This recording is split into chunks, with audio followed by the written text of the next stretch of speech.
noite, tudo bem? Meu nome é Alex Nossi. E, bom, rodo tráfego direto, infoprodutos e nutracêuticos. E, principalmente, o pessoal me conheceu bastante por causa de contingência, bloqueios e tal, enfim. A gente fatura múltiplos 6, 7 dígitos por mês e é basicamente isso. A gente vai estar aqui para responder o que vocês quiserem sobre... Eu sou especialista principalmente em Facebook. Facebook, Google rodo mais search, não rodo muito outras coisas, mas Google, a Pamela vai poder explicar para vocês aqui. E é basicamente isso. Fala pessoal, eu sou a Pamela Duarte, tenho 25 anos, sou de São Paulo, empreendedora desde os meus 13 anos de idade. Eu abri uma empresa de doces e aí eu comecei aos 16 anos a aprender sobre anúncios online, comecei pelo Facebook. E eu gostei tanto desse universo que aos 19 anos eu tive uns problemas em casa também, que aí eu tive que fechar a Doce Mundo, que era a minha empresa na época. E fui para o mundo de agência, né? Trabalhei 4 anos em agência de marketing digital, atendi mais de 250 clientes, fui gestora simultânea em 2 agências, sendo uma do Walter Longo e a outra, talvez não tão conhecida, mas a DDWB. Eu atendi aí simultaneamente 100 clientes com um time em uma de 7 pessoas, outro time de 7 pessoas. Então, eu tenho muito desse lado corporativo e, além disso, eu sou formada no Google Agência Experts, né? Logo no início, nos primórdios, onde era só 30 pessoas selecionadas no Brasil inteiro. Em 2017, eles me escolheram. E aí eu fiz 2 anos numa graduação de Google. Fiquei lá com os engenheiros e tudo mais. A gente testava todos os betas que eles lançavam na época e acabei ficando especialista em Google. Além disso, já atendi também o mercado de infoprodutos, com alguns experts como Paulo Coenca, meu ex, o Breno Perrucho, Danilo Zanini e uma outra galera também. Já trabalhei na Sparta, né? Se o pessoal aqui for de infoproduto conhece a Euriller. E acho que é isso. Deixa eu faltar. Tá tranquilo? Tá funcionando? Já deu uma soprada aqui.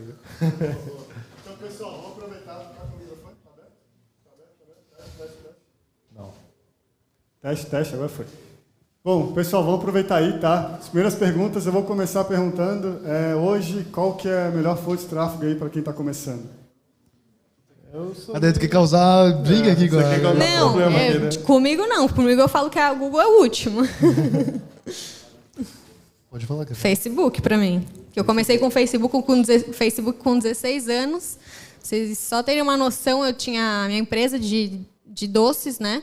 E aí eu vendia para escola, shopping e tudo mais. E aí, na época, eu tinha lançado o botãozinho impulsionar. Eu coloquei R$50 um vídeo de ovo de Páscoa de Kinder Bueno, aqueles bem pornográficos, sabe? Que cai a Nutella. Aí deu super bom. Nessa mesma Páscoa, eu faturei R$8.000. Né, além dos clientes que eu tinha, mais o que veio de tráfego, que eu fiz uma geolocalização ali para o meu bairro. Então, o meu primeiro contato com o Facebook que me trouxe resultado foi super simples. Né? Então, eu acho que seria uma mídia bem fácil de iniciar. Eu comecei no Google, foi ao contrário. Mas não comecei por achar ser mais fácil. É porque, como eu comecei no Google Search, o investimento ele era muito menor e eu consegui entender as métricas. Então, eu conheço 0 tráfego pago. As métricas são muito semelhantes de Google e Facebook, CTR, CPC, CPM. Então, para começar a me ambientar com as métricas, eu comecei no Google, mas o que deu escala para o meu negócio foi o Facebook. Então, na época que a gente usava só Google, eu usava para público meio morno e público quente. Então, pegava as dores dos meus produtos, fazia advertoriais, fazia Google Search para isso e também para os termos do produto. E daí é o tráfego para público quente, né? E daí a gente faturava múltiplos 5 dígitos na época, sei lá, 70, 90 mil. Daí quando eu entrei para o Facebook, a gente saiu de 90 para 300 mil no mês. Daí depois comecei a escalar no Facebook e hoje o Facebook é 80% da minha operação. 20% é Google. Eu acho que para começar, Facebook é o mais simples, né, de tocar e acaba sendo uma barreira de entrada muito pequena, né, para a galera que realmente quer aprender. Mas eu acho que o Facebook, de fato, é o mais tranquilo aí para. Aí, pessoal, a gente teve uma mudança de última hora. Convenci um membro do nosso Mastermind a entrar nesse Q&A, o Brabo, Gregory, tá? Só vou pegar o microfone com o Vitão. Cadê aqui? O Gregory que aí também investe mais de 1 milhão. Pode citar aí, bro. Não foge, não. Foi difícil, mas consegui, tá? Fico feliz de trazer esse parceirão aqui meu. O cara investe mais de 1 milhão por mês em ads. Conta um pouquinho só para a galera o que tu faz, só para a galera Né? Primeiramente... tá funcionando? Tá? Oi. Aí. Primeiramente, boa noite, pessoal. Bom, eu tenho uma agência e a gente trabalha um pouco com mídia programática, fazendo arbitragem. E também a gente está caindo forte agora na área de PLR. A gente está ficando bem escalado nessa operação. E basicamente é isso aí. A gente vai agora entrar também na parte de lançamento mesmo, que a gente está começando a trabalhar com os experts. E, bom, basicamente é isso aí. O nosso foco hoje está sendo em diversificar, porque a gente sabe que no digital nada é perene, nada é para sempre. As coisas a gente já passou por algumas ondas, umas fases muito boas com a mídia programática. Depois a gente experimentou uns momentos de baixa, e aí foi o momento que a gente começou, na verdade, internacionalizar a nossa operação. E a mesma pegada que a gente trouxe da mídia programática, a gente tá no PLR, que a gente trabalha não só Brasil, mas alguns outros países. Basicamente é isso.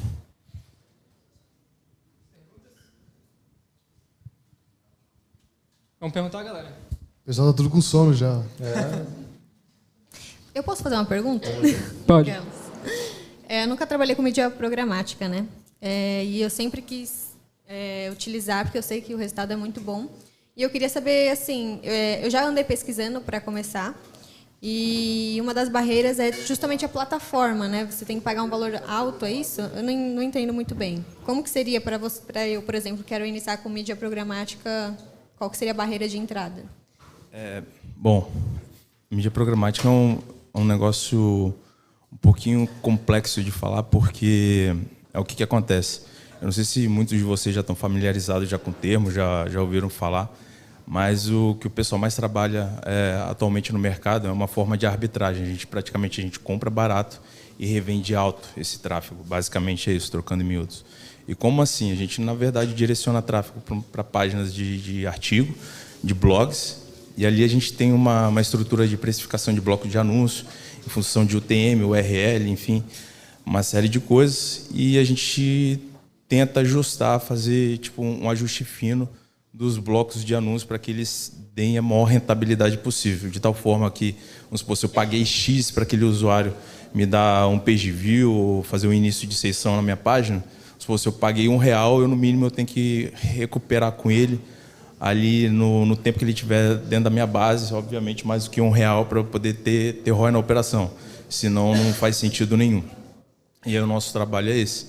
É justamente você buscar performance em termos de rendimento do quanto que a tua página pode te dar, para você poder conseguir cobrir o gasto que você teve para a aquisição daquele lead. Eu falo aquisição de lead porque a gente trabalha muito com disparo de e-mail marketing.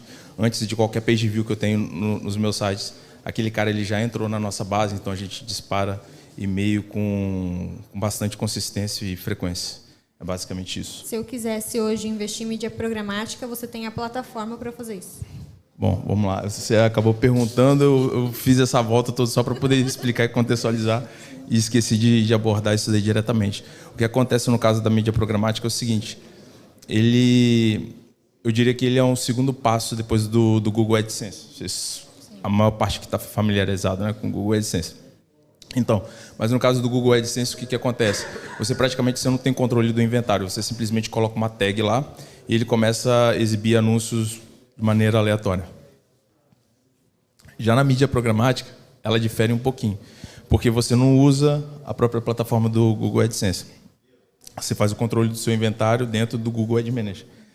E o Google Ad Manager ele é uma plataforma muito mais robusta do que o AdSense, porque ao contrário do AdSense que você coloca lá e simplesmente depois faz teste de URL para poder ver qual que dá ROI e qual que não dá em função da fonte de tráfego, ali você tem que fazer todo o controle do inventário. Você tem que controlar métricas de visibilidade dos blocos de anúncios, CTR, preço, e existem várias funcionalidades. Ele é tipo um GA para a parte de monetização de inventário. Entendi. E aí você precisa de dominar isso daí para poder conseguir ter lucro na operação, porque senão não dá certo. E uma das vantagens assim, você trabalha com Ad Manager, na verdade, é que diferentemente do Google AdSense, você tem menos banner, então você consegue ter Não é que você tá isento de sofrer alguma coisa, que com o Google você pode esperar qualquer coisa, mas só que ali você tem uma segurança maior para poder trabalhar. Basicamente é isso. Mas também um erro muito comum que as pessoas pensam é que achar que tipo assim, mídia programática ela funciona, o processo de arbitragem com ela funciona para qualquer nicho. Existem alguns nichos, por exemplo, e aí depende muito de teste de nicho para país, que o próprio AdSense se mostra muito mais rentável do que a programática. E basicamente isso. Obrigada. Valeu. A primeira pergunta vai ser aqui, ó. Para quem vamos usar, por exemplo, um único produto e várias fontes de tráfego, seja Meta, né, Insta, Face, Google, GTN, Search, YouTube, TikTok, Kawaii, Native, né, tanto faz. Considerando um produto, os testes que vocês já fizeram, vocês rodaram todas essas fontes de tráfego para uma mesma landing page, uma mesma oferta, ou vocês perceberam algumas diferenças nessas fontes de aquisições e precisaram mudar na oferta por causa da origem do canal de aquisição? Isso é normal, tá? Eu não testei muitas fontes de tráfego, mas como a gente tem plataforma, a gente tem mais dados, né? Então eu tenho player lá que só roda Kawaii, por exemplo, e Kawaii vem muita mídia suja. Então vem muita gente que realmente não é interessada no produto. Então se você jogar direto para uma VSL e estiver usando um VTurb da vida, você vai explodir a banda e começa a atrapalhar um pouco a operação. Mesma coisa do TikTok. TikTok já é um pouco diferente. Já, dependendo do seu criativo, você consegue trazer uma galera muito boa, mas você não consegue manter a conta em pé por mais tempo. Então, assim, isso realmente, por mídia, varia muito. Para mim, assim, a tua landing page tem que ser nativa ao que o usuário tá. Então, por exemplo, o cara tá no YouTube, ele tá acostumado a ver vídeo ali. Tanto é que se tu pegar mesmo a VSL, botar para YouTube e Facebook, tu vai ver que a retenção de quem vem do YouTube é maior do que quem vem do Facebook. Então, por exemplo, quando eu vou fazer um funil de Google ali no Google Search, eu sempre faço advertorial. Eu gosto de... Porque geralmente o cara que foi no Google pesquisar meu produto, ele já viu em outro lugar. Entendeu? Depois, quando eu escalo muito no Facebook, eu gasto mais no Google, porque gera mais demanda. A internet é um ecossistema só, então as pessoas estão geralmente em todas as fontes de tráfego. Então, sempre que eu escalo no Facebook, eu aumento o orçamento de Google, eu gasto mais, porque as pessoas vão mais atrás, e aumenta também o gasto em remarketing em outras fontes, tipo Taboola, Outbrain eu uso para remarketing, entendeu? Então, e quando vem do Taboola Outbrain, as pessoas estão vindo o quê? De portais de notícias. Então eu jogo para notícias, não jogo para vídeo. E se for jogar para vídeo, tem tipo um pré-sell ali que é texto para deixar a pessoa nativa no funil que ela estava vendo. Depois ela vai pro VSL. Quem usa muito isso é o João. João Campos usa muito isso, de jogar para um texto para depois pro VSL. Então... Eu basicamente faço isso, só que como eu vim de um ambiente... Meu início veio de um ambiente de agência, e a agência que eu estava, eles trabalhavam com muitos clientes pequenos. Quando você tem pouca verba, é pequeno, e às vezes você não tem um dinheiro para pagar no mês seguinte, não sei se todo mundo aqui que tem empresa ou está gerando tráfego para algum produto tem dinheiro suficiente para testar várias mídias. O que a gente fazia naquela época? Como nossos clientes tinham esse perfil, olha, a gente tem pouco dinheiro, a gente tem que ser um pouco assertivo, e não dá para investir o tanto que vocês estão pedindo em várias mídias. Então, para isso, o que eu fazia? Eu pegava...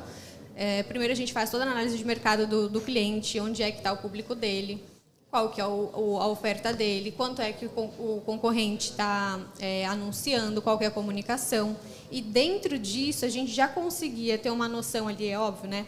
Você vai aprendendo um produto de necessidade e um produto de impulso, vamos dizer assim. Quando é um produto de necessidade, muitas vezes um e-commerce, sei lá, que vende, sei lá, carregador. Fulano quebrou o carregador dele, ele precisa comprar um produto de necessidade. Ele vai direto no Google e compra, pesquisa.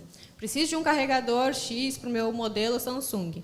Então, a gente já tinha meio que essa noção, né, essa estratégia. Olha, então a gente vai separar. Já que esse fulano não tem tanta verba, e ele não vai poder testar em várias mídias, porque assim, o ideal sempre, o melhor cenário é você testar em várias mídias. Por quê? Todo mundo vai estar passando pelo menos um pouquinho do tempo que ele passa no celular e vai passar em alguma das mídias. TikTok, Google, Facebook. Então, é um funil, óbvio.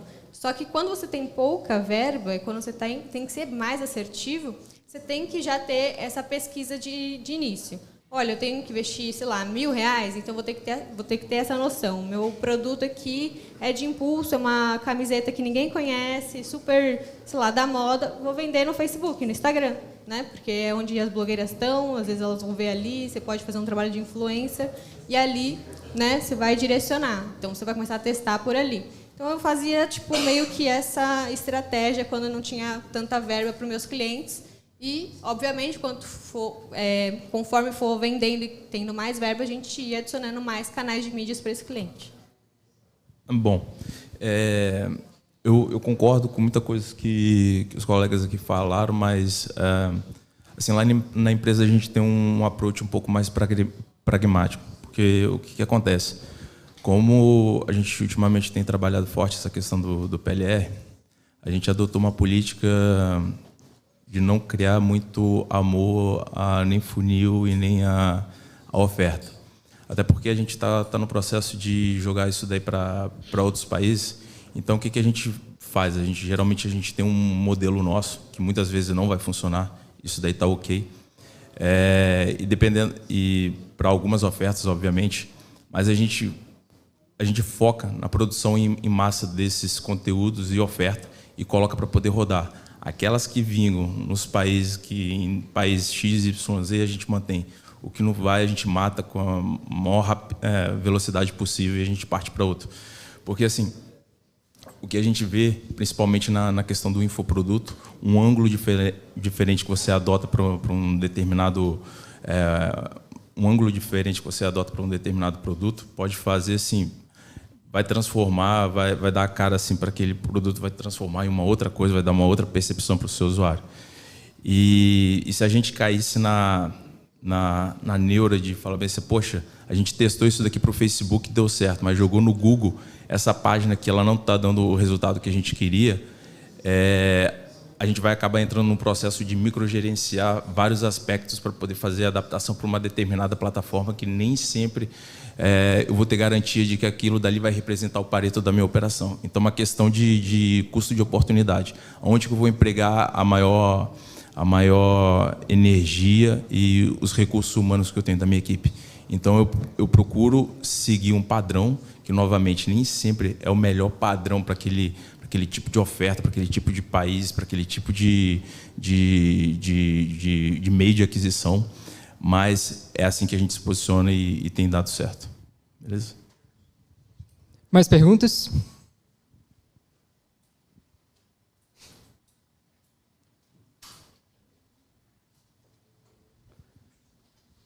Só complementando essa análise aí da pergunta dele, eu acho que tem muito sentido, às vezes, com o e-commerce e tem a ver também com a questão dos infoprodutos, que às vezes o cliente não necessariamente compra e ele vai receber a mídia no last click e comprar por ali, e a primeira vez que ele viu foi em outra mídia.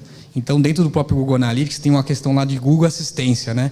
Que aí você entende qual que é o caminho que o cliente toma ao longo do tempo. Então, às vezes, você pode pôr um Google Ads com o Face mais o YouTube, e isso se complementa, 1 mais 1 mais 1 dá mais que 3, entendeu? Então, acho que a questão é entender como que o teu cliente se comporta. E aí, dentro do próprio Google Analytics, também tem uma questão que você consegue ver a quantidade de dias que ele leva até converter. E aí, com isso, também você vê qual o caminho que ele fez, e isso, no final, acho que quanto mais mídias que você tiver, acho que vai ser melhor. Eu não mudaria também muitas páginas, vai ter muito trabalho. Eu acho que isso eu percebo a diferença no nutracêutico para infoproduto, sabe? Porque no Nutra, eu sei que meu cliente geralmente não vai comprar direto, sabe? Ele vai ver ali meu VSL, vai olhar minha landing page. Eu já fiz alguns testes, por exemplo, quando a gente vai vender um PLR, aparece o botão de checkout, a pessoa vai direto para o checkout. No Nutra, a gente usa esquema de pacotes, né? Tipo, 1 pote, 3 potes, 5 potes, enfim. Quando eu botava os pacotes aparecendo embaixo, a taxa de conversão era muito menor do que quando eu jogava para a landing page, para a pessoa ir lá, conhecer melhor o produto, enfim. Então, o meu cliente, geralmente, ele não compra de cara. Assim, se eu for ver o CPA no Facebook, tem conta minha lá que está lá, 850 mil investido para 1 milhão e 100 retornado. O cara olha, pô, isso daí é um prejuízo do caramba para a Nutra, mas pô, o cara vai lá para o Google, vai para o WhatsApp e converte nessas fontes, sabe? Então, é muito de conhecer o produto, principalmente no e-commerce. Quando eu comecei a rodar infoproduto ali, eu fiquei, tipo, maravilhado porque era muito número, sabe? Batia ali, gastou R$1, voltou 2, era muito rápido, a pessoa comprava na hora, era muito impulsivo. Então, para o gestor fica muito mais fácil. Agora, quando tu entra em Nutra, por exemplo, eu tenho esse período de compra maior que leva para a pessoa comprar. Depois que o Facebook atualizou, antes ele atribuía conversão retroativa, né? Tipo, o cara viu na segunda e comprou na sexta, atribuía na segunda. Agora ele atribui no dia que a pessoa efetivamente pagou. Então fica uma bagunça do caramba. E cada mídia tem um modelo de atribuição também. Então não adianta você comparar uma coisa com outra, que às vezes é diferente, né? Exato. Tu pega o Google, por exemplo, tu pega o Google e o Facebook. Se tu for somar a conversão do Google e do Facebook, vai dar mais do que o teu faturamento, porque deu conversão cruzada entre as duas plataformas. Então...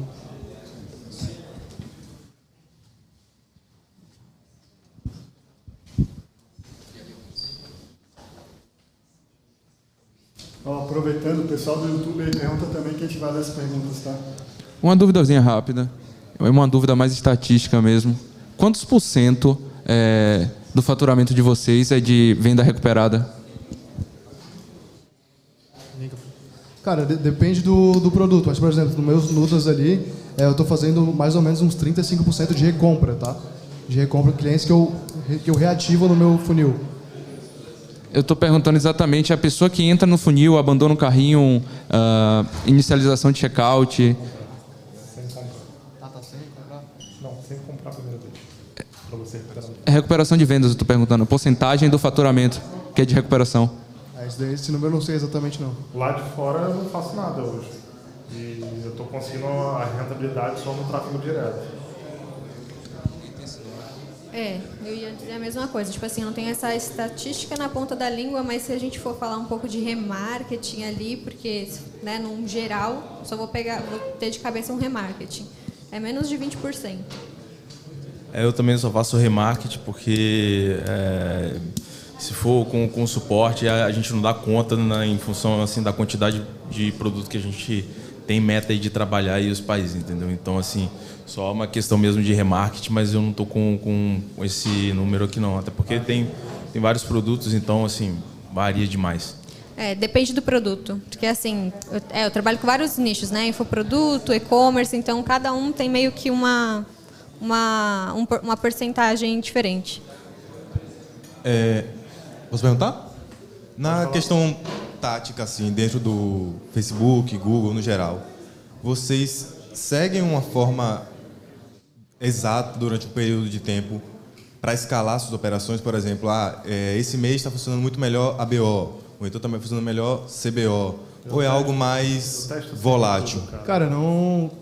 Cara, essa pergunta eu recebo toda a vida em box do Instagram, em evento e tudo. E, mano, não existe uma fórmula exata do dinheiro numa fonte de tráfego, sabe? Se tu não ficar testando sempre tudo, tu vai morrer, entendeu? Tu vai parar de vender. Porque todo mundo pergunta pra mim, o que está funcionando agora? Só que o que está funcionando agora, daqui a 2 dias, não vai estar funcionando. Por isso que eu não acredito muito em uma mentoria que vai ser sempre aquilo lá, um curso que vai ser sempre aquilo lá, porque sempre muda.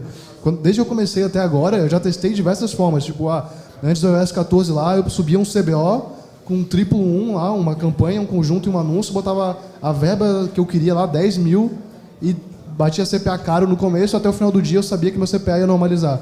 Depois foi diferente, comecei a minerar conjunto de anúncio. Aquele teste infinito, mineração que a galera fala.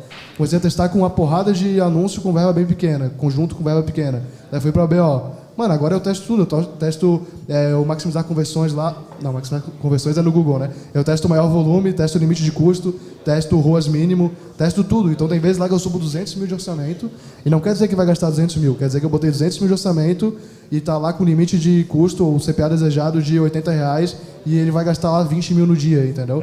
Então testa tudo, mano. Não tem... funcionar é isso. É testar tudo. Não vai ter. E às vezes, outra coisa que mudou meu game mesmo foi a questão de testar com velocidade, sabe?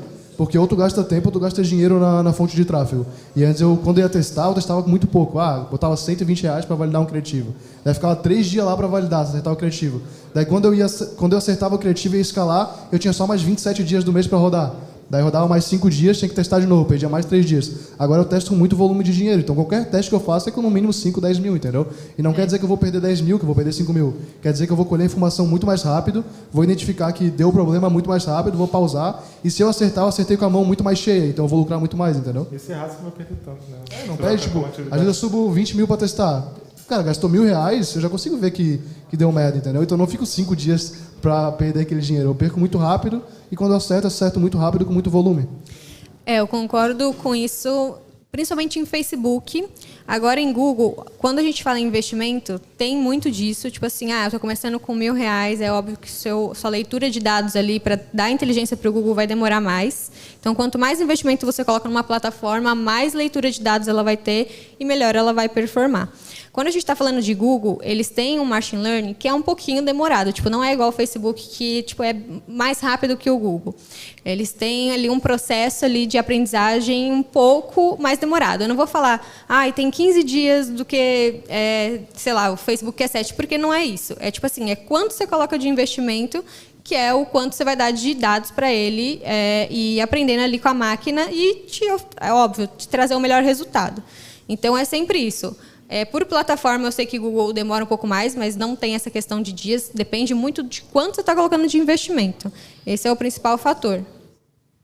Bom, é uma coisa que eu trabalho também com o pessoal lá na empresa. Obviamente, a gente segue alguma estrutura básica lá, mas acho que no começo a gente caía muito que pelo menos a gente chegou a essa conclusão que a gente considera uma armadilha de ficar testando, diversas estratégias, 3, 1, 4.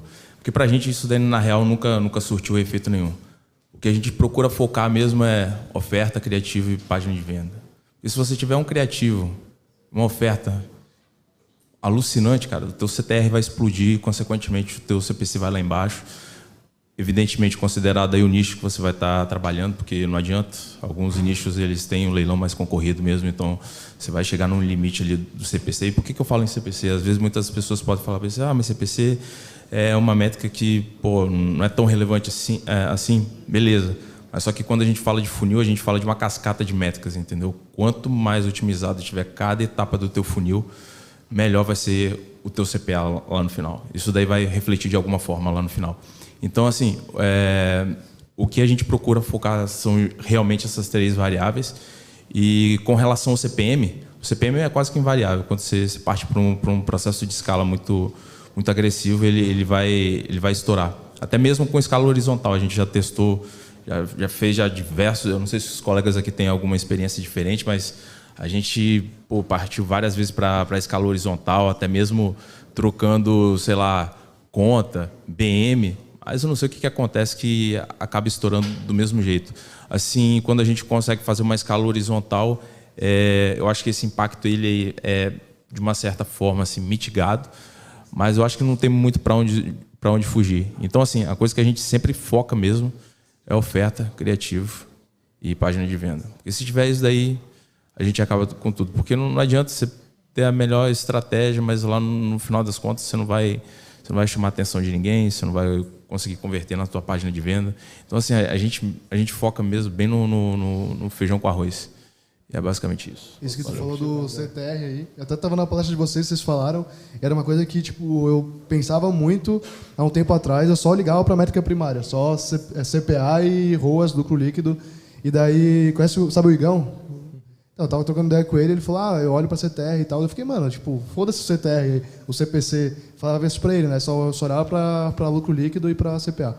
E daí eu pensei, não, ele é meu amigo, eu vou testar o que ele está falando. Eu comecei a tentar unir esse meu pensamento de lucro líquido, CPA, com CTR alto. E, cara, isso mudou o poder de escala da parada, sabe? Mas o que a gente falou aqui foi o seguinte, não é simplesmente não olhar, são métricas secundárias apenas. Sim. A gente foca muito mais no trazer um menor CPA com maior ROI. Mas, cara, como é que a gente vai trazer o CPA com maior ROI? Aumentando o CTR, tentando abaixar o CPM, indo atrás. Porque, assim, quando você começa a trabalhar dentro desse universo de métrica, eu acho que a principal visão que você tem que ter ali é que aquilo dali é um sistema de engrenagem. Quanto mais bem tiver ajustado cada rodana daquele sistema de engrenagem, melhor vai funcionar o teu resultado final. Então, o que acontece? Lá dentro da empresa, a gente costuma falar que CTR, CPM são para a gente métricas primárias. Por que elas são métricas primárias? Porque elas trazem indicativos de como é que está a saúde, por exemplo, do teu criativo. O teu CTR vai falar principalmente sobre o teu criativo, como que ele está.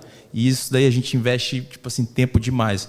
Obviamente que, por exemplo, para a maior parte dos nossos produtos, a gente pega e sobe Subiu lá o produto, colocou ele para poder rodar. Se tiver com CTR abaixo de 3%, para a gente acende uma luz vermelha. Mas não quer dizer que a gente vai parar, porque, obviamente, se estiver vendendo, estiver dando ROI, a gente deixa o pau torar. Mas só que, principalmente, se não estiver dando retorno, a gente vai lá e tenta trabalhar aquele criativo para poder trazer ele acima de 3%. Às vezes, dependendo, vai ter algum nicho que, sei lá, o nego já explorou tanto ângulo ali diferente que também você não vai conseguir tirar leite de pedra. Mas aí é o passo que a gente já vai, sei lá, para um segundo produto ou tenta um outro país, que talvez aquele tipo de oferta, aquele tipo de criativo não esteja tão saturado. Mas, assim, a gente nunca olha... porque tem gente que fala bem assim, pô, o produto não está vendendo nada, vamos refazer tudo. Mexe página de venda, sabe, mexendo igual um louco. Não, a gente planilha tudo e uma coisa muito simples, a gente vai e coloca aqueles negócios dentro do X que, tipo assim, a métrica acima ou abaixo de tanto já tipo, fica em verde ou vermelho. A gente olha para aquilo dali e vai ver assim, o que está vermelho aqui? Pô, o CTR está cagado. A página a taxa de passagem, a página de venda para o checkout também não está ideal e a gente vai e trabalha pontualmente aquelas coisas ali. Isso é ainda mais importante quando você tem uma campanha que ela não está performando. Porque eu acho que é engraçado que o pessoal fala bem assim, pô, tem que ter um bom gestor de tráfego e tal. E às vezes o abacaxi cai todo para esse santo aqui, ele tem que descascar. Mas, rapaz, às vezes não tem nada a ver com o gestor de tráfego. Às vezes está ali no back-end da operação. O que você fez ali? Tipo, o que você fez na página de venda? Às vezes o criativo, como que você pensou a oferta, entendeu? O tráfego, para mim, cara, sinceramente, é a coisa menos importante que tem nesse processo todo. Óbvio, é importante. Mas só que eu acho que tipo, a questão da sua oferta, criativo, e como você vai desenvolver a copy, nossa, é muito mais prevalente do que qualquer outra estratégia de tráfego que você possa ventilar no processo.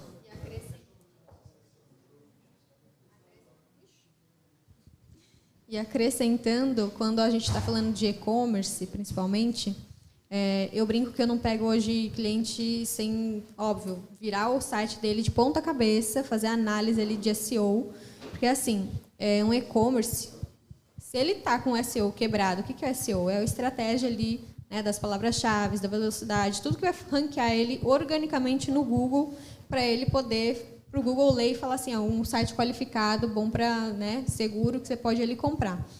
Então, assim, se você não está com o SEO logo de cara pronto, quer dizer que a sua estrutura já não está funcionando. Então, para um e-commerce gerar um tráfego em cima disso, é só depois que ele tiver 100% com o SEO resolvido, para aí sim eu falar, o site está com a estrutura correta, agora já dá para a gente começar a testar e aí sim ver se é produto, se é isso, se é aquilo, que aí o tráfego vai mostrar. Legal, tem umas 2, 3 perguntas aí.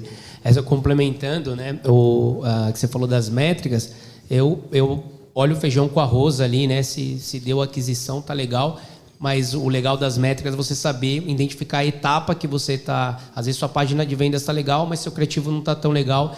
Então aí você consegue mapear com 3, 4 métricas ali, né, de uma maneira bem objetiva.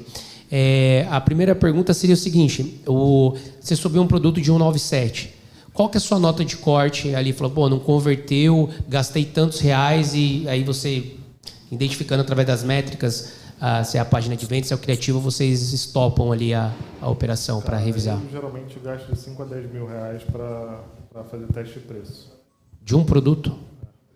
De preço. Para tipo 167, 197, 97.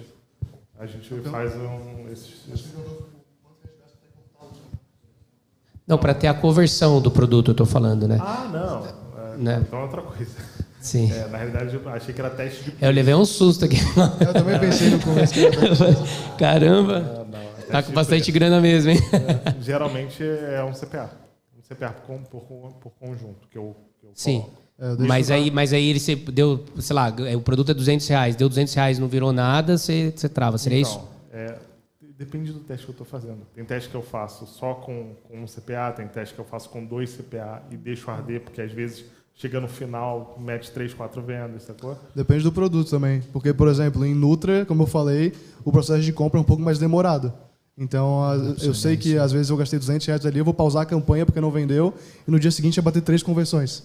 Entendeu? Então, no Nutri é um pouco mais demorado. No infoproduto é muito mais rápido, que tipo, o Initiate já informa na hora lá, então tu consegue fazer uma análise tipo, de regra de 3 básicas, se vai dar conversão ou não.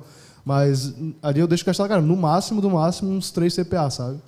E daí o que eu faço é dividir. Tipo, como eu sei que a janela de o cliente não vai comprar no primeiro dia, geralmente, eu deixo, em vez de gastar 3 CPA no primeiro dia, eu deixo para gastar um CPA no primeiro dia, daí vai entrar no segundo dia, vai gastar mais um CPA lá na campanha, a não ser que eu esteja muito escalado, né? Tipo, já validei tudo, validei criativo, público e tal, eu já entro escalado. E daí eu deixo gastar, cara. Tem campanha minha que, se for olhar lá, tá com CPA de R$700, tá ruim, mas aí tem campanha minha que eu já chego escalado e bate R$80 de CPA e dá um ROAS bem alto, entendeu? Quando a gente tá escalado, cara, tipo, às vezes eu acordo e eu tô 2.000 negativo. E aí o pessoal fala, pô, você vai para usar a campanha? Eu falo, cara, calma. 9h30 já tá positivo. Exato. E a gente, quando começa a escalar assim, a gente pega um feeling de horário. Eu sabia que tinha um PLR de emagrecimento que eu estava rodando do Latam. Eu sabia que se até 6 da manhã não tivesse empatado, eu ia tomar prejuízo. Mas se tivesse empatado, eu ia terminar o dia com 2, mais ou menos, de ROA, sabe? E daí eu sempre escalava muito, ficava meio que virado até 6 da manhã acompanhando o gerenciador ali. E daí ó, empatou. 6 da manhã tá no 1-1. Eu ia dormir e acordava moendo de venda, sabe? Então, tu vai pegando esse feeling para tu entender que nem ele falou ali, às vezes tá no prejuízo, quando o Léo lá tava querendo pausar a campanha com prejuízo, ele falando, não, escala que vai dar bom, porque não é assim tão rápido, sabe? O Facebook não aprende na hora que tu subiu a campanha. Demora um pouquinho para começar a aprender. E antes do iOS 14 era muito mais rápido. Eu lembro que, pô, eu falei, eu subi a campanha com 5.000 CBO 111, começava com 220 meu CPA, mas eu sabia que até 5 da tarde ia estar R$80 meu CPA, que era o CPA que eu queria, entendeu? Agora tá mais difícil, mas, cara, continua a mesma coisa no meu processo de teste, assim. Só vai testando, cara. Só vai testando. Eu já cheguei a rodar um conjunto a R$25 mil. E aí, tipo, chegava 3, 4 mil de prejuízo no início. E aí eu falava, não, beleza, vamos lá. Aí dava uma reduzida, dava uma olhada nas métricas, via para qual país estava entregando. Daqui a pouco ele começava a encaixar o CPA. Depois que encaixava, filho, aí era só lucro. Então, assim, lógico que na primeira vez ali você fica meio nervoso, né? Porque você não sabe o que vai acontecer. Mas se você for gradativamente, vai chegar uma hora que aquilo ali vai virar normal. Então, assim, eu acordo, a primeira coisa eu vou lá olhar, tá meio negativo, tranquilo. Então, tipo, toca a vida, vou fazer outras coisas que eu sei que o negócio vai virar, sabe? O lance é, tipo, tá 1.000 negativo, aí deu meio-dia, tá empatado. Aí eu falei, cara, calma aí que eu vou ter que dar uma olhada aqui, porque não vai virar, ou eu vou chegar lá no final do dia, porque no final do dia começa a ficar pior para mim quando eu tô rodando lá fora. Então, se eu já não tô com um lucro legal ali, vai cair mais. Então, aí eu já começo a ver se eu vou realmente manter aquilo, se eu vou duplicar, se eu vou pausar, o que eu vou fazer, sabe? Qual é a ação que eu vou tomar. Eu tenho eu tenho 2 estratégias, né, em 2 nichos diferentes. Um para e-commerce e um para infoproduto. Quando a gente estava fazendo o lançamento lá do Paulo Cuenca, tinha muito disso. Um dia não estava vendendo nada, a CPA estava super alto, que não sei o que lá. Aí a gente achava que era várias coisas em relação à oferta. E quando a gente ia fazer os testes, tinha 2 questões. Primeiro, isso daqui... desculpa, qual que é o seu nome? O Alex falou do horário, né? Então a gente sempre testava, a gente criava a campanha com horário de meia-noite para rodar, né, no dia seguinte, que é justamente o Facebook vai pegar ali o dia inteiro, vai pegar os picos de horários, os melhores horários ali, ele vai distribuir e vai ter as conversões. Quando a gente fazia isso, porque óbvio, tem dias que você está no meio de um lançamento, você tem que subir uma campanha no meio do dia. Aí inflaciona, fica tipo caríssimo. Né? Então, isso é uma das estratégias que a gente tinha em relação ao horário, criar a campanha sempre do 0 para o dia seguinte, aí diminuía e rolava. Agora, e-commerce, como que é feito mais ou menos essa questão em relação ao preço? Eu gosto muito de ver concorrente. Então, sei lá, se tem um produto de R$200, não está vendendo de jeito nenhum, você já fez todos esses testes que eles falaram, só que ainda assim não está vendendo.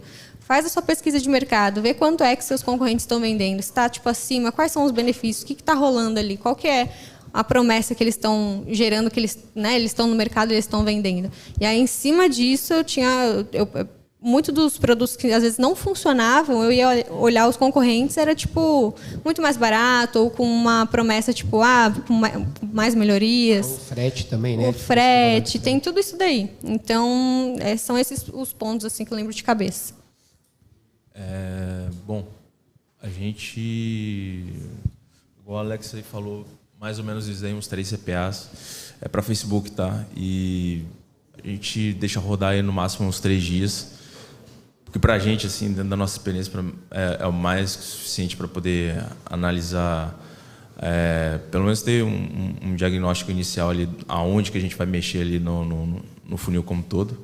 A gente é um pouquinho mais leniente quando se fala de Google, porque, igual ela falou, tipo, o Google é um pouquinho mais, o processo ali é um pouquinho mais lento, e a gente já rodou, principalmente GDN já com força, a gente sabe como é que é esse processo aí. Então, assim, com o Google a gente pisa um pouco mais no freio, espera a coisa ela estabilizar, porque a gente vê uma evolução assim, dia após dia, assim, tipo, bem gradativa, até uma hora que tende a atingir meio que um platô. Mas agora o Facebook não. O Facebook com a gente é bem mais rápido. A gente não gasta muito para poder fazer esse teste, tá? Aí, igual ele falou, uns 3 CPAs e a partir dali a gente já começa a fazer algumas análises ali iniciais para poder saber onde que a gente vai colocar a mão ou não. Beleza. Aí ia fazer uma pergunta para você. Você falou que trabalhava numa agência, atendia, eu acho que 80 clientes, seria isso? Como é que funciona? Assim, a primeira agência eu atendia cerca de 100 clientes, que eu era gerente já nessa, né? Eu entrei como estagiária, eu fui para gerente, aí eu tinha um time de 7 pessoas e com essas 7 pessoas eu distribuía esses 100 clientes. Mas, no geral, era eu que gerenciava, né, estrategicamente. E, simultaneamente, eu trabalhei numa outra agência, que era do Walter Longo, e nessa outra agência eu trabalhava com uma cartela de 7 clientes, mas eram assim. Esses 7 clientes, cada um deles investia 1 milhão um mês. E na outra agência eram 100 clientes, mas a média de investimento era tipo 10, até no máximo 300 mil no mês. Então, era, sei lá, só nesse tempo aí simultâneo foi 107 clientes, vamos dizer assim. Mas, né, com níveis altos e baixos de investimento com meus times. Depois que eu passei disso, aí eu fui para o mundo de lançamentos, que eu atendi por conta. Aí, os 10 mil é o que você considera clientes pequenos ali na agência, né? E como que era a captação de cliente dessa agência? Porque é um volume relativamente Sim. alto de... Né, eu acredito que tinha clientes que saíam, entravam. Sim. Como é que funcionava isso? Lá em 2017, ainda não estava tão caro a compra no Google. Era caro, mas não tão caro quanto hoje, né? A palavra-chave, quando você coloca lá marca digital, tá tipo absurdamente caro. Tipo, enfim. E aí, lá, a gente investia coisa na agência... Na época, assim, no mês, a gente colocava 40 mil reais em Google. Vinha muito cliente. Tipo assim, absurdamente... porque... Também eles atendiam, criavam site, né? Então, além da criação do site, muitas pessoas iam ali só para procurar, eu quero criar um e-commerce, já oferecia o tráfego. Então, o principal foco dessa primeira agência era o tráfego pago. A gente já fazia muito Google, não fazia Facebook, era só Google para eles. Aí depois eu trabalhei em outras 2 diferentes, né? A do Walter Longo, eles tinham muita conexão.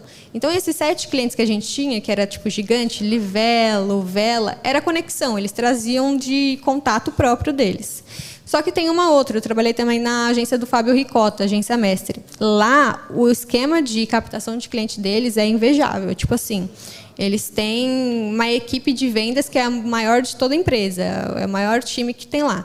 Eles ligam oferecendo, de fato, o produto, né? Tipo assim, você tem uma empresa? Não sei o que lá. Então, é ligação direta, né? Venda direta. Além do tráfego e também da conexão. E ele, né, por só, o Fábio Ricota, ele já é um expert influenciador, vende lá a agência da EX. Então, dentro disso, ele já traz clientes. Então, ele tem várias frentes ali para captação de clientes. Mas o que mais funcionava e o que mais convertia era a ligação. Obrigado. Valeu.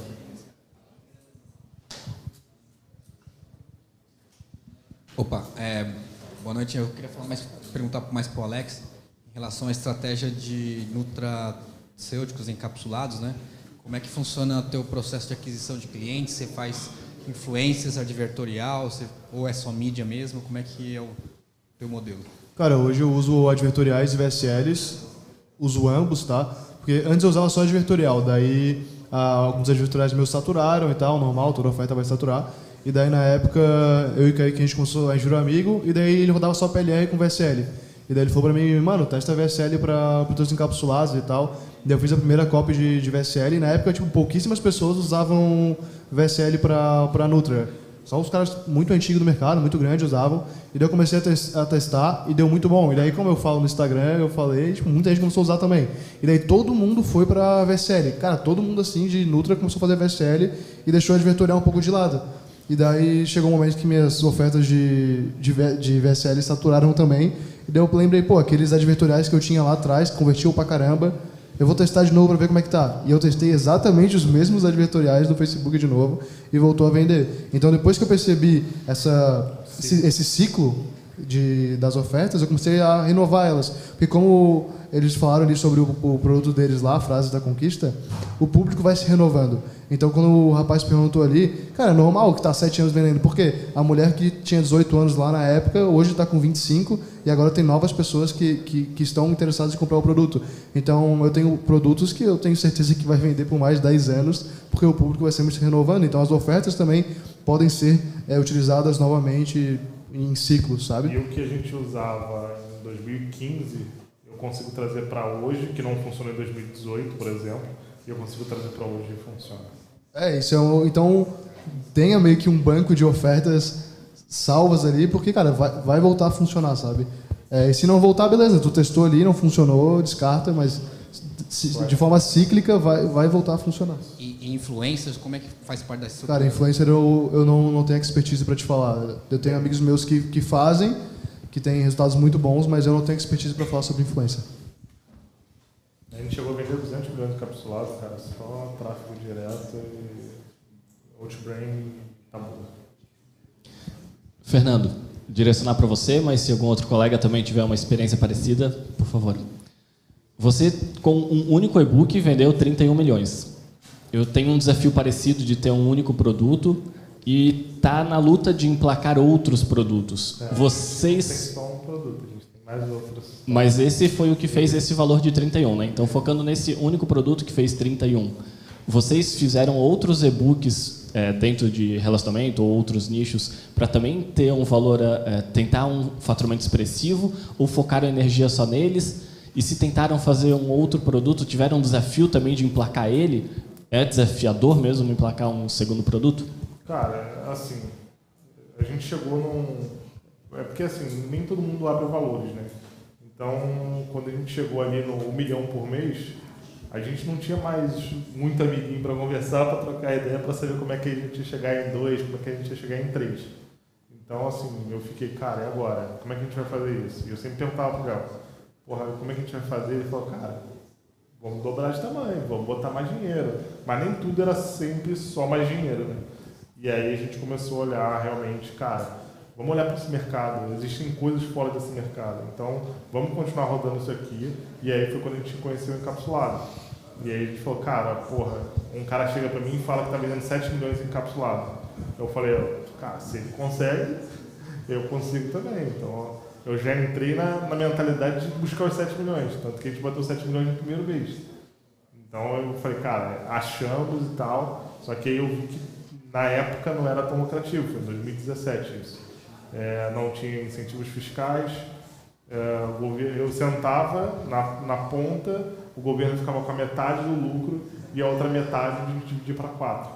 Então, tipo, a gente fez, sei lá, 200 milhões e sobrou, sei lá, 3, 4 milhões para cada um no bolso, foi muito.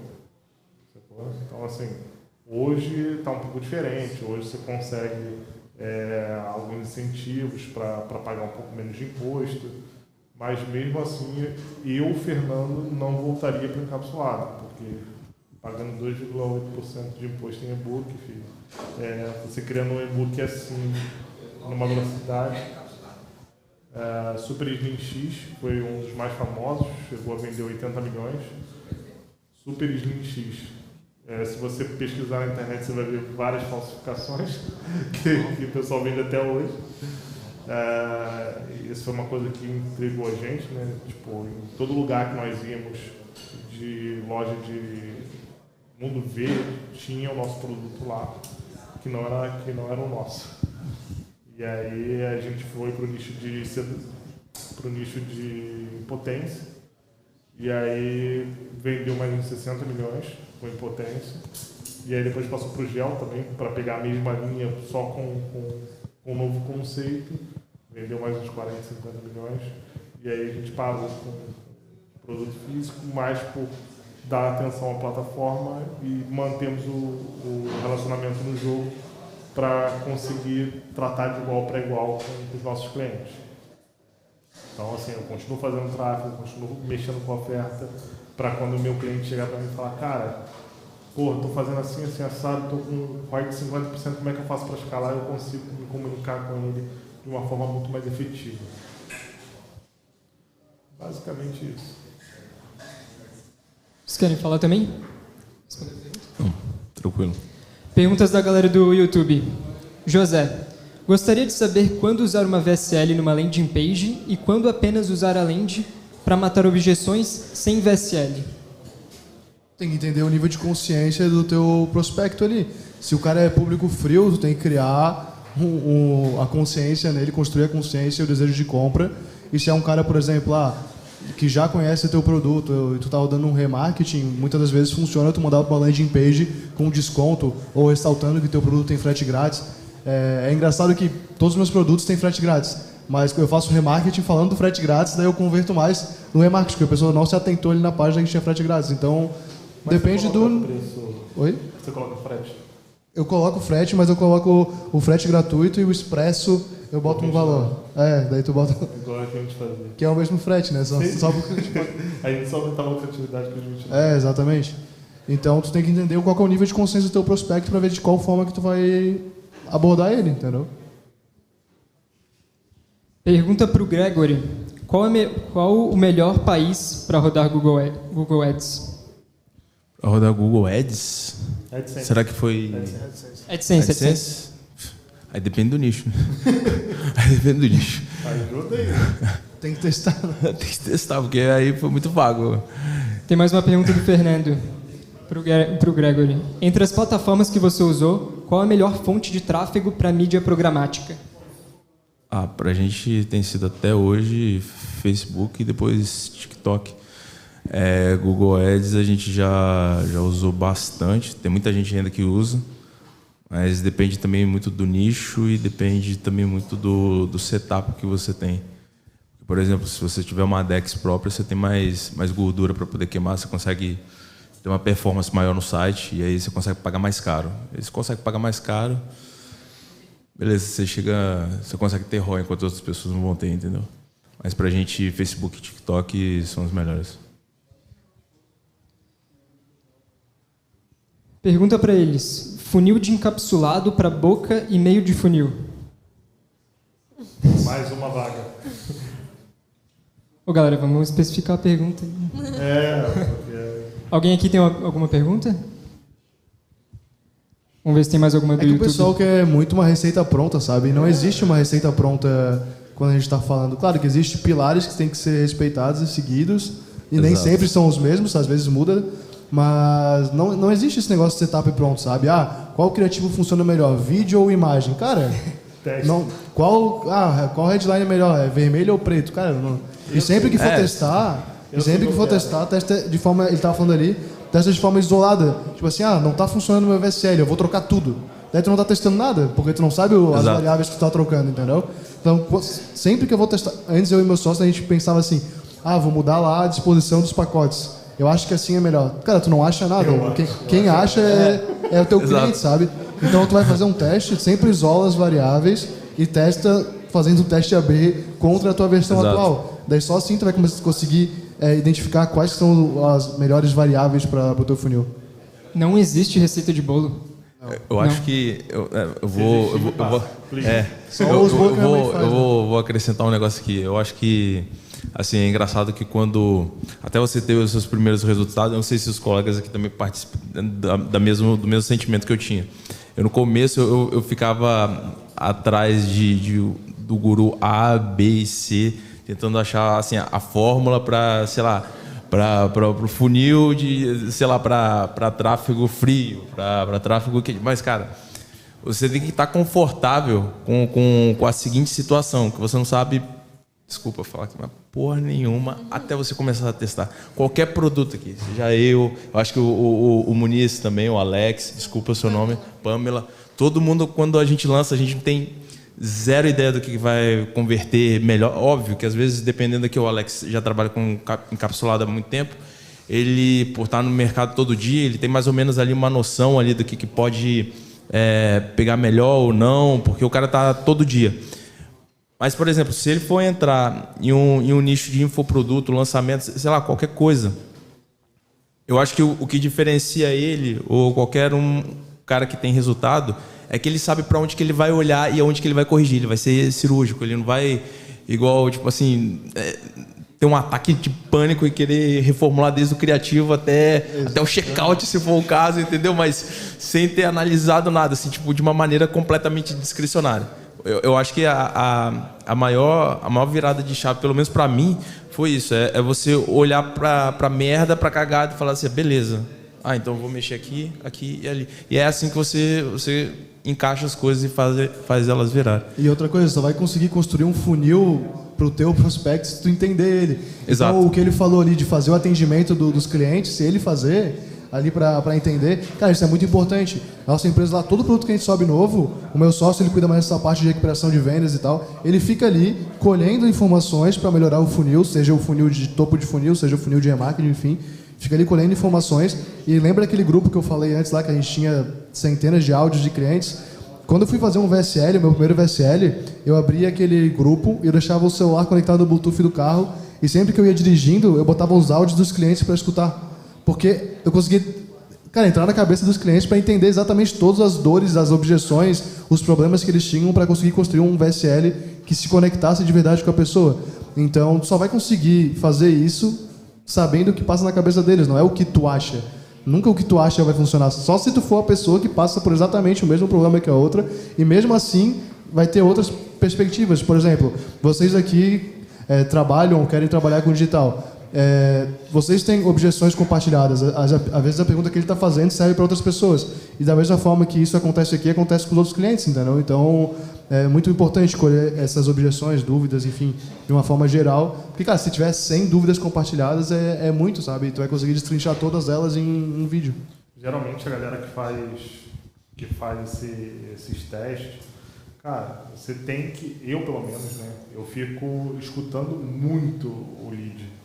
Então, se eu escutando lead, eu consigo, de fato, ir para o melhor caminho. Eu acho que, para mim, isso é essencial. Tanto que antes a gente até botava chat, hoje a gente já acertou a oferta, então eu deixo só para o nível de suporte ali no primeiro momento, para melhorar cada vez mais a minha oferta. E outra coisa, Alex, eu não tenho dinheiro para colher essas informações, porque para colher essas informações a gente gasta dinheiro, vai no YouTube, nos comentários, porque... Cara, Facebook, Instagram, as pessoas não comentam o que elas realmente pensam porque é muito pessoal, sabe? O teu Instagram tem um monte de gente da tua família que te segue e tal, às vezes tu não quer revelar o teu problema. Mas tu vai no YouTube lá, a pessoa que está procurando a cura para alguma coisa, para obesidade, eu quero emagrecer. Tu vai ver os comentários lá do Joãozinho 123, que ninguém sabe quem que é, e ele está lá abrindo o coração dele nos comentários, do que resolveu, o que não resolveu, como ele se sentia. Então vai lá no YouTube, colhe as informações lá, se tu não tem dinheiro para investir. Mesmo que tu tenha dinheiro para investir e vai começar um funil sem colher os dados do WhatsApp ali, vai no YouTube, cara. Pô, o YouTube tem muita coisa, né, para tu colher. Grupos do Facebook também, tipo, grupos nichados. Grupo de emagrecimento, grupo de relacionamento, grupo disso.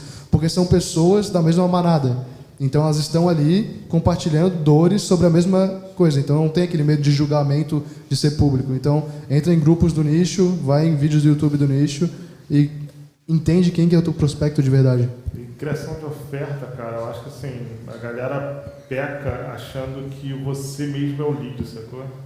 Então, você não é o lead, não adianta você fazer uma coisa para você comprar que não vai funcionar.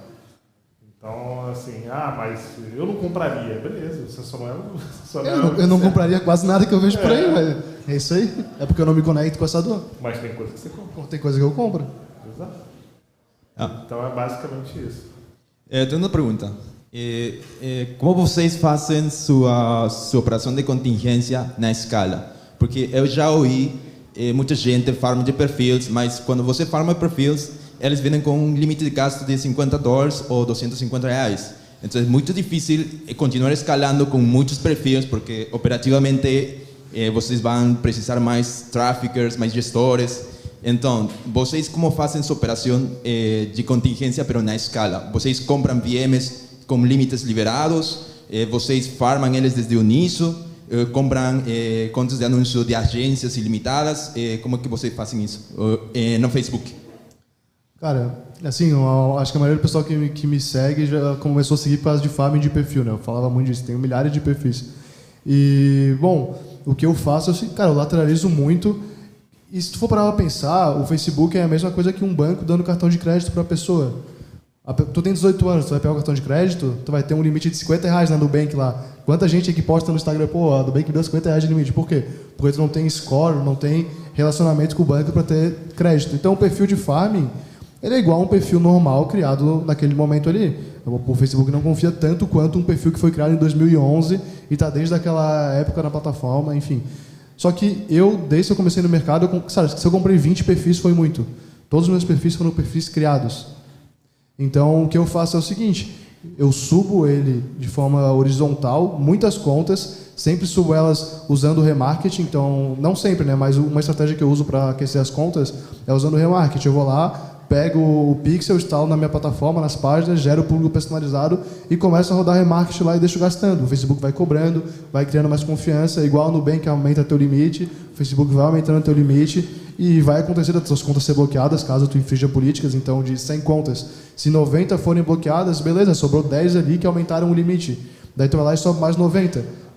Dessas outras 90 ali, vai bloquear mais 80, sobrou mais 10, tu perdeu mais 3 aquela lá, tu já tem 17 contas boas ali. Hoje, meus gestores sobem nas contas de farming novas, com limitação, sobem porque eu subia, eu virava madrugada subindo 60 contas, trabalhava pra caramba. Agora, as minhas contas que são muito foda, eu que uso, meus gestores usam as contas que eles estão farmando lá, agora eles estão construindo os ativos lá para eles, entendeu? E não tem muito segredo, sabe? Toda vez que eu tentei fazer um hackzinho, uma coisa para burlar isso daí, não deu muito certo. O que eu sei que existe é conta de agência, que tu sobe qualquer coisa. Tipo, só que tu paga percentual, sabe? Então depende do tipo da operação, não vale muito a pena. Na minha conta é assim. Qualquer coisa. Então, eu tenho conta que eu subo qualquer coisa e aprova também. Mas tem conta de agência que tu pode subir, cara, arma que vai aprovar, tá ligado? Pode subir pornografia que vai aprovar, entendeu? Eu sigo as políticas hoje. Por que eu saí do encapsulado? Porque eu não segui as políticas. E eu falei, agora eu quero seguir as políticas porque eu não quero mais brigar de gato e rato, sacou? Então, hoje eu tenho uma BM, ela provavelmente no próximo mês já vai ser liberado o limite, porque eu fui acompanhando um amigo meu, hoje ele está com uma BM dele com 2,5 milhões de crédito. Nossa. E aí ele falou, cara, vamos lá, vou fazer junto com você, a gente fez junto, e basicamente, como mês passado a gente gastou 890 mil em Facebook, basicamente no próximo mês já deve estar liberando aí crédito pra gente. As minhas BMs lá eu mostro no Instagram, 80 contas de anúncio, o pessoal fica, meu Deus, como? O pessoal acha que eu apertei uns botão ali, abri o código fonte e liberei 80. Não, cara, é BMs que eu tenho um relacionamento com o Facebook ali, mesmo infringindo políticas, porque eu aprendi a rodar de forma que o Facebook não vê. Se vocês for ver o meu Instagram, a biblioteca de anúncio lá, eu tenho uma página que está rodando pornografia explícita no meu Instagram e eu escalei para todo mundo do mercado ver que eu rodo e não está bloqueado, não vai bloquear. Porque eu sei rodar, entendeu? Eu sei rodar. Então, é um processo, tu vai aprendendo aos poucos e tal. E essa daí da pornografia, eu botei tudo assim na página. Pornografia, arma, droga, tudo que possível ali com o meu Instagram rodando pra galera ver que eu sei rodar, entendeu? E o pessoal aprende isso. Só que eu perdi muitos perfis pra aprender a fazer isso. Eu preferi ir pro lado de não ir contra as políticas. O meu BM pode cair, ele volta em 24 horas, sempre. Já caiu mais de 100 vezes, toda vez ele volta. Então, eu foquei em não ir contra as políticas, tentar trabalhar o mais correto possível. Porque aí depois que você consegue crédito, aí a sua cabeça começa a ficar bem mais tranquila no jogo. Você tem que pagar, você sabe que você tem que pagar, mas você não está queimando a sua grana ali, sabe? Então, você acaba que, fica mais fácil a escala. Então, mas basicamente, eu já comprei perfil fora, já comprei perfil no Vietnã, já comprei perfil ilimitado, perfil 3 linhas, 2 linhas. Já comprei tudo quanto é tipo de perfil e vou testando sempre. Perfil zumbi. BM zumbi. Perfil BM mortal. Né? Meu Deus do céu. Obrigado. Mais uma perguntinha do YouTube. Pergunta para o Fernando. Por que ele falou para o Zanetti escalar quando estava com prejuízo de R$400 na campanha, quando eles começaram? Tem muito tempo, né? Mas vamos lá. Eu estava olhando as métricas dele e as métricas dele estavam boas, estava tendo venda, só que estava no segundo dia de campanha. Então, antes, lá em 2015, você tinha que deixar obrigatoriamente uns 3 dias de fato para conseguir ver um resultado real. Depois do terceiro dia que você podia realmente tomar mais ações. Hoje, pelo menos eu que estou usando a mesma conta para tudo, ele já me dá um resultado um pouco mais rápido, sacou? Mas ele também cai mais rápido hoje. Naquela época não, passava 3 dias, se o resultado não viesse ali, aí você tinha que refazer. Então, quando eu olhei que estava com resultado legal, as métricas secundárias estavam com resultado legal, era só questão de tração mesmo. Uma coisa, ele chegar aqui e falar, cara, isso e tal, mas ele estava gastando R$50. Eu falo, cara, esse aqui tu vai botar 100, esse aqui tu vai botar, tu vai desligar, esse aqui tu vai botar 100. Então, assim, naquela época, no teste, não era um teste absurdo, era um CPA, no caso R$45, sacou? Porra, ficou o dia inteiro não vendeu nada. Eu falei, meu irmão, tá gastando R$45, tá gastando nada, porra. Espera, tá ligado? Você tem que esperar, a métrica tá boa, tá tudo indicativo bom. Esses dias um amigo meu que eu tô ensinando assim a vender e tal, mandou pra mim o print do CPM em R$500. Tinha gastado tipo 20 centavos. Daí eu falei, porra, mano, não calculou ainda o negócio, deixa gastar. O orçamento já é de R$20. Eu falei, porra, mano, não tem. Daí quando eu vou testar o produto dele, eu gasto R$1.000 pra testar dele. Ele gasta R$20 e acha que tá ruim. É basicamente isso.